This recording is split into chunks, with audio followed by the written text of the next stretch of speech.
Hi everybody, my name is Sarah Gibbons and I work in the Centre for Transformative Learning, and I'm the chair of the AICUR committee for 2020, and I am delighted to be able to share this short resource with you. It's slightly different this year. Obviously enough, we had hoped that we would be having a face-to-face conference and that we would get to meet all of you in person, but that's not to be this year. But we were very keen as a conference committee to still give you the opportunity to showcase your work, given that you had gone to the effort of submitting an abstract about your work. So we really, really hope that you will still take up the opportunity to share your work in one of a number of ways, which I'm going to outline in this short presentation.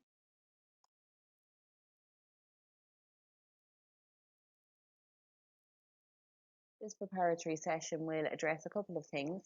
Firstly, the alternative options that are available to you in order to showcase your research for AICUR 2020, some of the general points to consider when preparing your conference submission, structuring your conference submission, what it should look like, overall points in relation to presenting, and just a few kind of points to note, and also where you can go if you want to ask any questions.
As has been outlined to you in correspondence from AICUR and from my colleague Rose, and what is also hosted on the AICUR web page within the CTL page, are the four different options that you're being provided with in order to showcase your work for 2020. Because we wanted to still give students the opportunity to showcase their work so that they could refer to it in future, and also to just give a range of other options given that we can't physically have the conference as we had already or initially planned to do. So the first option that you have is to produce a 5 to 7 minute recorded video which outlines the research that you proposed in your submitted abstract. So this would be very much a similar type of setup to what you would have done when you would be standing in front of a group of people and presenting your work. We would ask that if you're going to record this as a video piece, that you would save it in MP4 file format in order for us to be able to upload your piece to our webpage and be able to host it. The second option that you have is to produce a PowerPoint slideshow with a voiceover of the research that you've proposed. And we would also be saying that that would be about 5 to 7 minutes long. And it would be something similar to what I'm doing right now, which is just doing a voiceover on PowerPoint slides. The third option, which somebody and some people might like to avail of, is a complete written piece.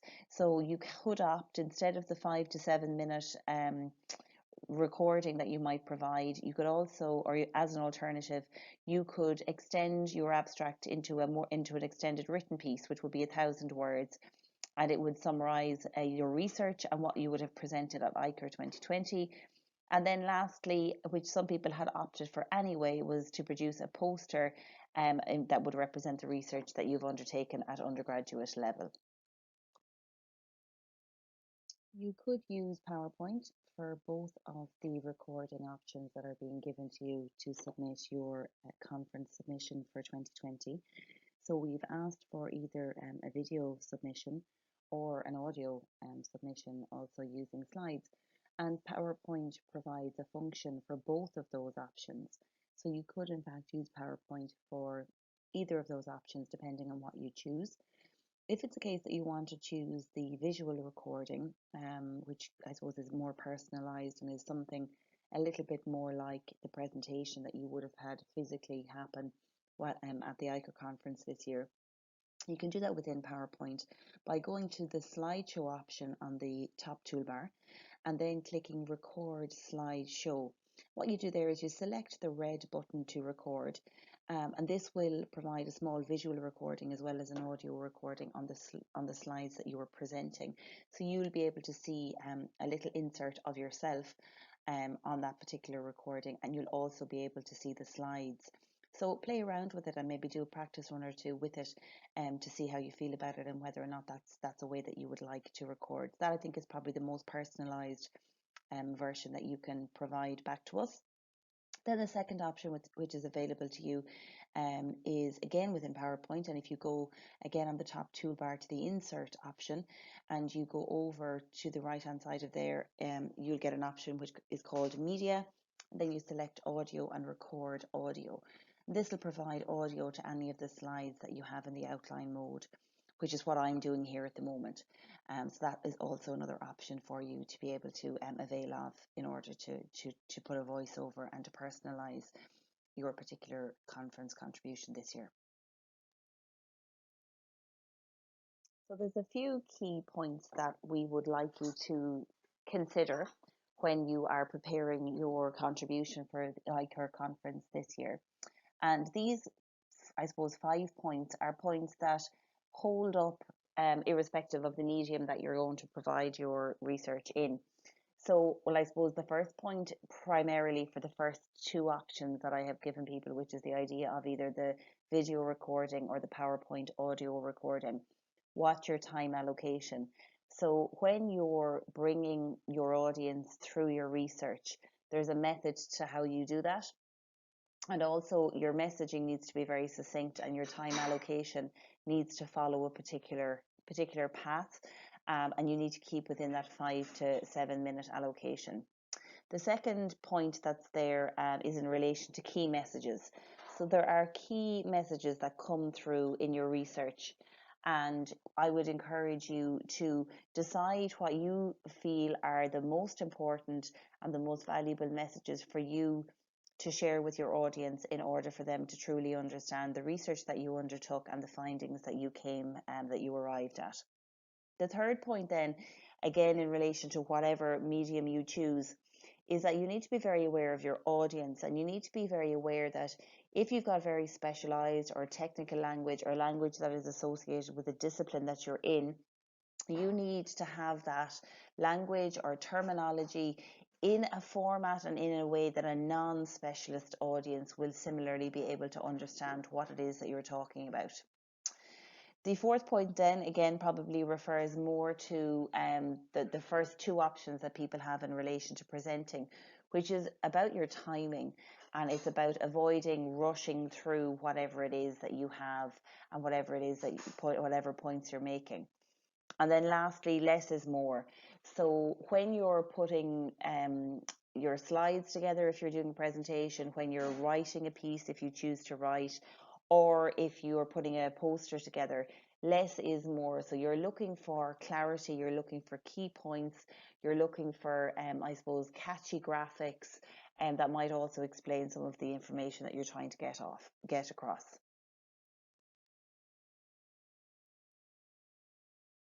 So how you go about structuring your conference contribution is very much like how you would probably go about writing a paper. But if you're presenting it, you'll obviously be more succinct and practiced. And what I mean by that is that there's a clear structure in how you're going to go about contributing your presentation or your written piece or your poster. That there's kind of a beginning, a middle, and an end to what it is that you're telling your audience. So similar to how you'd write a paper, at the beginning you're going to tell the audience who you are and introduce your presentation topic. You're going to set out for the audience the structure of the research, the objective of your research, give the audience an understanding of the theoretical underpinnings, why and how you did what you did. So that's, in relation to the methodology. Share some of the key learnings or findings related to your research intention, or some of the outliers that might have appeared throughout your research.